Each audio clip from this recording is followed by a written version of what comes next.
จากทีมงานสายเทพประจินบุรีนะครับผมวันนี้ก็มาดูฮัมเมอร์นะครับ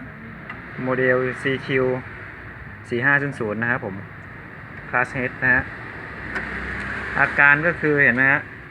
Channel B ติด Protect นะครับผมแล้วก็ขึ้นสัญญาณคลิปนะฮะก็คือ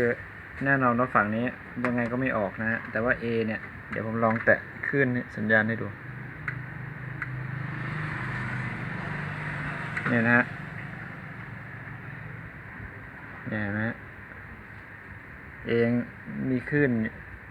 เลเวลขึ้นอยู่นะแต่ว่า B เนี่ยเรียบร้อยเลยนะโอเคเดี๋ยวมาลองซ่อมกันดูนะฮะ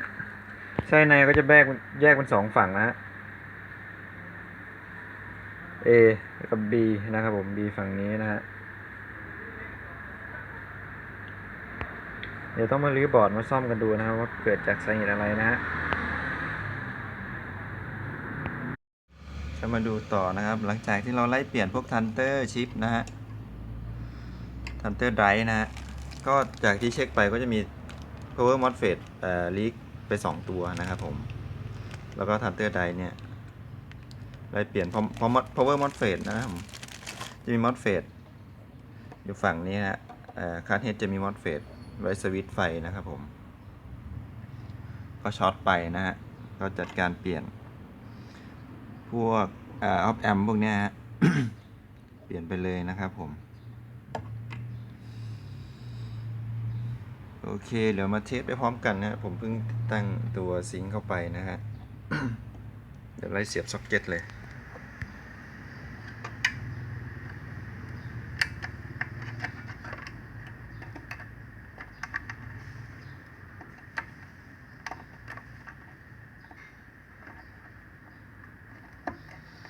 เวลาถอดอย่าลืมมาร์กนะซ็อกเก็ตบางทีเราอาจจะหลงลืมได้นะฮะว่าตัวไหนเสียบตัวไหนนะครับเดี๋ยวจะพลาดกันนะครับจากอีกอาการจะกลายเป็นอีกอาการเลยซ่อมยากกว่าเดิมนะครับจุดไฟเสียบทีหลังนะครับเสียบไปเลยให้แน่นนะฮะเสียบปลั๊กเทสสิเปิดเครื่องลุ้นครับผมลุ้นไอ้ยะสำเร็จครับผมปกติไฟขีบตรงเนี้ยนะจะขึ้นใช่ไหมตอนนี้หายแล้วนะครับเดี๋ยวมาเทสเสียงกันเลยนะครับผมน่าจะโอเคแล้วเดี๋ยวขอต่อสายสัญญาณนะครับ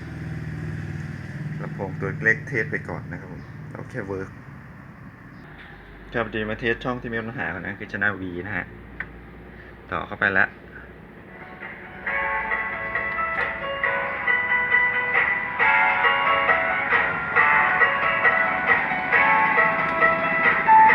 ตามกระแสกันหน่อยนะ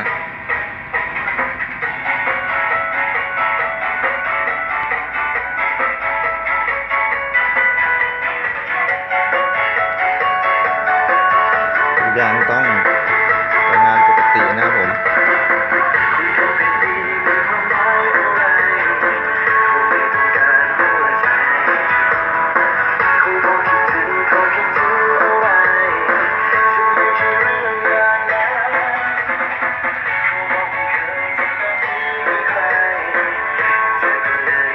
เดี๋ยวแถมเทสChannel A ไปด้วยเลยนะครับผมเดี๋ยวช่อง A ด้วยนะฮะChannel A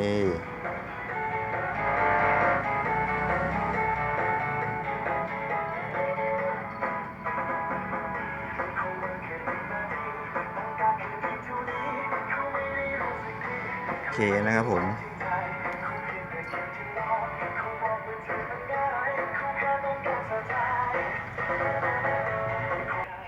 ท่านใดสนใจนะครับส่งซ่อมนะครับผมสามารถส่งซ่อมได้เลยนะครับผมกับทีมงานสายเทพนะฮะช่องทางติดต่อนะครับผมก็ตามที่อยู่นี้ได้เลยนะครับผมเดี๋ยวโทรมาคอนเฟิร์มมันก่อนกันได้นะครับผมที่เบอร์โทรนี้แล้วก็